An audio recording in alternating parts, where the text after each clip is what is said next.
ધારી અને આસપાસના વિસ્તારોની જનતા માટે આશીર્વાદ સમાન અમરેલી વેરાવળ અને અમરેલી જૂનાગઢ મીટર ગેજ ટ્રેનો બંધ થતાં લોકોને મુશ્કેલીનો સામનો કરવો પડી રહ્યો છે। ગાયકવાડના સમયથી અમરેલીથી સોમનાથ સુધી વર્ષોથી ચાલી રહેલી રેલવે સેવાને બ્રોડગેજમાં રૂપાંતરિત કરવાના નામે છેલ્લા 2 મહિનાથી બંધ કરી દેવાઈ છે। વિદ્યાર્થીઓ, નોકરિયાતો અને સામાન્ય મુસાફરો માટે ટ્રેન વરદાનરૂપ સમાન હતી। અચાનક રેલવે વિભાગ દ્વારા આ ટ્રેન બંધ કરી દેવાતા તેમને અનેક મુશ્કેલીઓનો સામનો કરવો પડ્યો છે। ખાસ કરીને હાલ શ્રાવણ માસ ચાલી રહ્યો છે ત્યારે અમરેલી, ધારી, ચલાલા, વિસાવદર સુધીના ભક્તો સોમનાથ જ્યોતિર્લિંગના દર્શન કરવા માટે આ ટ્રેનનો ઉપયોગ કરતા હતા। ટ્રેન બંધ થતાં તેને ભારે તકલીફ પડી રહી છે। હાલની સ્થિતિએ રેલવે વિભાગ દ્વારા ખીજડીયાથી લઈને અમરેલી અને તેનાથી આગળ બ્રોડગેજનું કામ ચાલી રહ્યું છે। જો કે આશ્ચર્યની વાત એ છે કે ચલાલાથી લઈને ઠેઠ સોમનાથ સુધી ક્યાંય પણ બ્રોડગેજનું કામ થવાનું નથી। આથી ધારી, ચલાલા અને આજુબાજુની જનતામાં એક જ સવાલ ઉઠી રહ્યો છે કે કેવા કારણોસર લોકોની વરદાન રૂપિયા ટ્રેનને બંધ કરવામાં આવી હશે। ધારી ગામ છે રોહિત ગાયકવાડ। મારી માંગણી એ છે કે હજી અમરેલીથી ધારી ચાચી જે ટ્રેન છે એને જલ્દથી ચાલુ કરાવી નાખે અને યાત્રિકોને બહુ પ્રોબ્લેમ થાય છે જવા માટે, બરોબર? તો આપની મુખ્ય માંગણી એ છે કે જે ટ્રેન બંધ કરવામાં આવી છે, અને જે યાત્રિકો છે એને બહુ પ્રોબ્લેમ થાય છે જવા માટે, તો સરકારને એ જ નિવેદન છે કે જલ્દથી જલ્દ ટ્રેન ચાલુ કરાવી નાખે। ધારીથી જે આ વેરાવળ ટ્રેન હાલતી હતી એ રેલવે વિભાગે બંધ કરી છે, કારણ કે અહીંયા કોઈ બ્રોડગેજનું કામ શરૂ નથી, માત્ર અમરેલી સુધી બ્રોડગેજ લાઈન થવાની છે। એટલે રેલવે વિભાગને પણ આપણે વિનંતી કરી અને અમારા બધા નેતા છે એને પણ અમે રજૂઆત કરી છે, ભરતભાઈ સુત્રિયા છે, કૌશિકભાઈ છે, જેવીભાઈ છે। એટલે કારણ કે આ પવિત્ર શ્રાવણ મહિનો હાલે છે અને લોકોને સોમનાથ દર્શન કરવા જવામાં ખૂબ જ મુશ્કેલી પડે છે। 2.5 થી 3 મહિનાથી આ ટ્રેન બંધ કરી છે, એટલે રેલવે વિભાગને પણ આપણે રજૂઆત કરી છે તાત્કાલિક ટ્રેન શરૂ કરો, કારણ કે 25 રૂપિયામાં વેરાવળ સુધી ટ્રેનમાં મુસાફરી કરી શકે સામાન્ય અને ગરીબ માણસ, અને એ સોમનાથ દાદાના દર્શન કરી શકે। અને આ સેફટીવાળી મુસાફરી કહેવાય, કારણ કે આ રોડમાં અકસ્માત થવાનો અત્યારે ભય છે, વાહનને ટ્રાફિક બહુ વધી ગયું છે। એટલે વહેલામાં વહેલા આ ટ્રેન શરૂ થાય અને ધારીના, સલાળાના, વિસાવદરના બધા લોકોને આનો લાભ મળે એવી અમે પણ રજૂઆત કરવાના છીએ અને ધારી ગામ વતી એવી માગણી છે કે વહેલામાં વહેલી આ ટ્રેન શરૂ થાય। અહીં ગાડી નહીં, એટલે શું ગાડી જ નથી, એટલે ગાડી બંધ કરી દીધી। કેટલા સમયથી બંધ કરવામાં આવી 2-3 મહિનાથી બધાને જુનાગઢ જવું હોય, વેરાવળ જવું હોય, કોઈ દર્શને જવું હોય તો એ બંધ છે। મુખ્ય માંગણી ગાડી ચાલુ કરે। લોકોને જે તકલીફ પડી રહી છે એ તકલીફને દૂર કરવા માટે વહીવટી તંત્ર દ્વારા તાત્કાલિક ચાલુ કરે। ધારી તાલુકાનું રેલવે સ્ટેશન આજ કોઈ શમશાન જેવી નીરવ શાંતિમાં જોવા મળી રહ્યું છે।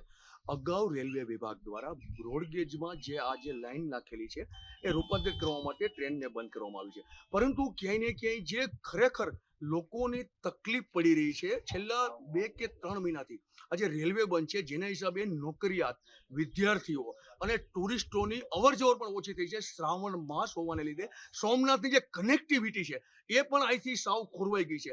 લોકોને ક્યાંય ને ક્યાંય જોરદાર પ્રકારની દુવિધા અહીં ઉત્પન્ન થઈ રહી છે અને જે રેલવે સ્ટેશન લોકોની અવરજવર અને ચહેલ પહેલ વચ્ચે જોવા મળતું હતું એ રેલવે સ્ટેશન આજે એક નીરવ શાંતિ અને શમશાન હોય એવું જોવા મળે છે આપણને। અને જે ધારી તાલુકાના કોંગ્રેસના જે પ્રમુખ છે એ અમારી સાથે જોડાયેલા છે અને જાણીએ કે આ ખરેખર કયા સબ્જેક્ટ હેઠળ, કયા વિષયને લઈ અને કઈ યોજના હેઠળ આજે રેલવે સ્ટેશનની જે સુવિધાઓ હતી એ દૂર કરવામાં આવી છે। શ્રી રવિભાઈ, પ્રથમ તો આપ અમને જણાવો કે જે આ રેલવે ટ્રેક છે એને કયા નવા વિષય ઉપર અથવા કઈ નવી સુવિધાને લઈ બંધ કરવામાં આવ્યો છે, અને બીજું કે જે બંધ થયો છે એનાથી લોકોને શું તકલીફ પડી રહી છે? તંત્ર દ્વારા એવું કહેવામાં આવ્યું છે કે બ્રોડગેજની કામગીરી શરૂ કરવાથી આ ઢસા વેરાવળ અને ઢસા જુનાગઢની જે લાઈનો છે એ બધી બંધ કરવામાં આવી છે। હવે બ્રોડગેજની મેહુલભાઈ વાત કરીએ તો બ્રોડગેજ અહીંયા બનવાનું નથી, બ્રોડગેજનું કામ અમરેલી છે ચાલુ છે। આ જે લાઈન છે એ સદંતર ખુલ્લી છે, પણ તેમ છતાં આ કનેક્ટિવિટી બંધ કરી જુનાગઢની અંદર તમે ગણો કે સામાન્ય માણસ અત્યારે દવાખાનાના કામથી સવાર જઈને સાંજે ટ્રેનમાં આવી શકતો હતો, એ ટ્રેન બંધ કરવામાં આવી। શ્રાવણ જેવો પવિત્ર માસ છે, અહીંયાથી દર વર્ષે શ્રદ્ધાળુઓ અસંખ્ય ટ્રેનની ઉપર ચડીને લોકો દર્શન કરવા જાય, એ લાઈન બંધ કરે। સોમનાથની કોઈ કનેક્ટિવિટી અત્યારે ધારીથી સીધી બસની પણ રહી નથી। તંત્ર દ્વારા ફક્ત ને ફક્ત ગુમરાહ કરવાનું કામ કરવામાં આવ્યું છે. જો ધારે તો વેરાવળથી ચલાળા સુધીની લાઈન ક્લિયર છે એ ચાલુ કરાવી શકે, જુનાગઢથી ચલાળા સુધીની લાઈન ક્લિયર છે એ કરાવી શકે. બ્રોડગેજના નામે છેતરી અને જે આ સ્ટેશન બંધ કર્યું છે એની સામે અમે સદંતર વિરોધ નોંધાવીએ છીએ. રવિભાઈ, અગાઉ જ્યારે ટ્રેન અહીંથી પસાર થતી ત્યારે દિવસમાં 3 થી 4 વખત ટ્રેન જતી ને આવતી.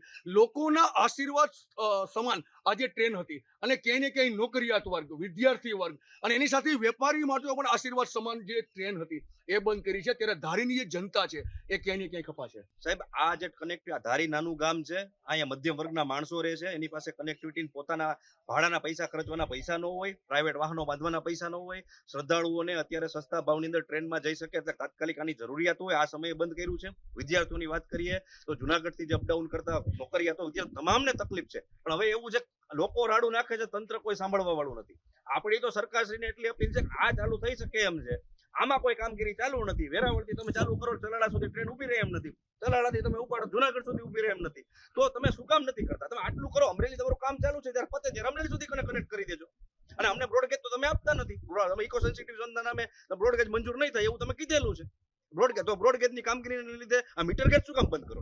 ક્યાંય ને ક્યાંય જે નિર્ણય કરવામાં આવ્યો છે કે બ્રોડગેજમાં રૂપાંતરિત કરવા માટે લાઈન નાખવાના કારણે જે રેલવે સુવિધા છીનવાની છે ધારી તાલુકાની, એ ઈચ્છનીય છે કે ગ્રામજનોની માંગ પણ છે કે આ જે રેલવે છે એને તાત્કાલિક અસરથી ચલાલાથી વેરાવળ સુધી પણ જો ચાલુ કરવામાં આવે તો લોકોને ક્યાંય ને ક્યાંય એવું લાગે કે તંત્ર દ્વારા કોઈ સુવિધા ઉપલબ્ધ કરાવાઈ છે.